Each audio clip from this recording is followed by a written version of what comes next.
Welcome to the channel. Thank you everyone for tuning in. On today's video, we are going to be looking at the new release from Spect Sohne. Now, they are a budget-friendly brand, similar to Cadison, Pagani Design and the likes. They fit into that category. And yeah, they do have a lot of designs. Now, this was the last watch I bought, so it's been sitting here for a few months, and now I've got the time to kind of review it.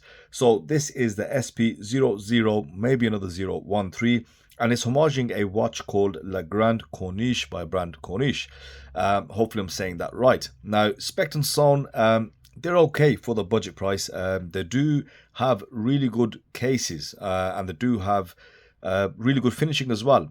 Some of it was hit and miss with the models that I reviewed, but for the most part, the finishing was great. But yeah, there were a couple of other issues which did give away, the price that they sit at. So with this particular one, I went for the green dial. As you can see, they do have another 5 colors. I think the Tiffany blue is sold out. They do a blue, a beige and a silver. Now, one thing which did disappoint me upon receiving the watch was the green. Obviously, the renderings that they give on the website are that. The renderings, they're not actual pictures of the watch. And in there, it looks a lot more like an olive sunray or an olive sort of pastel dial, which did look really nice. But in hand, you do get this sunray dial. And yeah, it's I don't see much depth to it. It is a sunray dial. But even though it's sunray, it does give the watch a really flat appearance. And I was looking forward to something else totally. So the one thing I'm not really impressed with is, of course, the dial color. Nothing like what they said on the picture, but also it just lacks something. There's nothing, how can I put it? It gives off a very cheap effect. But again, just my opinion. But aside from that, I mean, it's very reasonably well made. The case, the bracelet, I think I'm very impressed with the finishing you get. Now, you got to remember, this watch is only around £70 or £75 without the sales. So for such a wallet friendly price, I think the expectation of what they achieve on the finishing, on the bracelet, on the case is really high. But it does have a similar issue to what I saw on one of the previous models, which are nicknamed the bangle watch. Because the way the links are made, there's no room for maneuverability or articulation, so it does sit like that. So it's not going to get any smaller than that. So with that, let's cover the dimensions. Thankfully, it is a 38mm case, which is a nice size all around. It is only around 12mm thick because it does use the Seiko NH35 movement. And the lug-to-lug, effectively, if we just squeeze it in from here, the lowest I can get it is to just under 54mm. That's, again, due to the lack of articulation and, of course, the K-shape. Now, on wrist, it isn't all bad, to be fair. On wrist, it does sit pretty well, and this is the tightest I can get it, but it does have that stiffness that you see there. But because of the size and the diameter, it's not that bad in all honesty. And I think 6.5-inch wrist is the absolute limit. If you went smaller than that, then you would have a bigger gap. Right now, you can just see a couple of gaps around the edges. And it depends how you like to wear the watch. Now, if the design really does appeal to you, you could get away with it. Definitely, if you had a bigger wrist, it may fit a little bit better. But yeah, you do have that limitation on that bracelet. Now, specs-wise, it's pretty well spec'd out, to be honest. As I said, Seiko NH35, it does have a slightly domed sapphire crystal, stainless steel case, but it only has 50 meters of water resistance, even though it does have a screw-down crown and a screw-down case back. Now, when this watch arrived, took it outside the box, and one of the main issues I can see in terms of poor quality is just the amount of dust in the actual dial.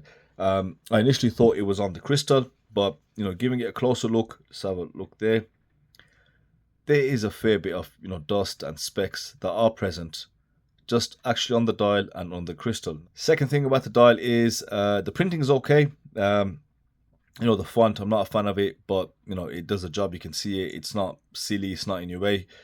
You also got a nice frame on the date window, beveled as well, but it does have a few flat features. So if you look at the applied hour markers, they are fully polished, but they do have this just quite flat appearance. And yeah, I mean, I'm not going to expect huge amounts of micro detailing because of the price point. I understand that. And the handset, for being just polished, it's decent. They can get away with the handset. It is an alpha style hand. And I do quite like them, to be fair. But you will find that they may disappear on certain lighting conditions. Length of the hands is actually spot on.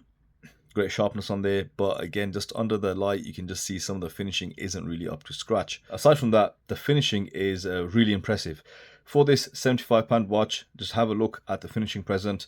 I'll say it's somewhat similar to the engineer style watch that I reviewed. You do have some pretty consistent satinized brushing on the links. You also got these scallops on the side, polished, clean transition lines. I don't see any overruns on any of the links. Then you've got your polished centers, which are absolute scratch magnets. But yeah, that is very decent. You also got split pins, which is, you can't expect any more than that in all honesty. You've got butterfly clasp, just a basic cheap butterfly clasp. And yeah, overall very consistent finishing. The bezel itself is curved, fully polished. Nice transition on the side of the case. You've got linear brushing there. So the casework, the finishing is very high end. After giving that, you can't take that away from S&S. They do produce that quite well. So overall, I think it's a pretty decent watch. Just bear in mind, of course, you could get dust in the dial, and of course the green isn't how you expect it to be. So put that across to the other dial colors you may want, and of course some of the limitations on the bracelet, just for that general wearability on all wrists. But for what it is, I think it's in line with the other brands it's competing with, like Cadison, Pagani Design, Bernie and the likes. I think this watch is overall fairly decent. So that's it for me today, guys. Let me know your thoughts in the comment section below upon seeing this dial color and what your overall thoughts are about the watch. And thank you all for watching, and I'll see you on the next video.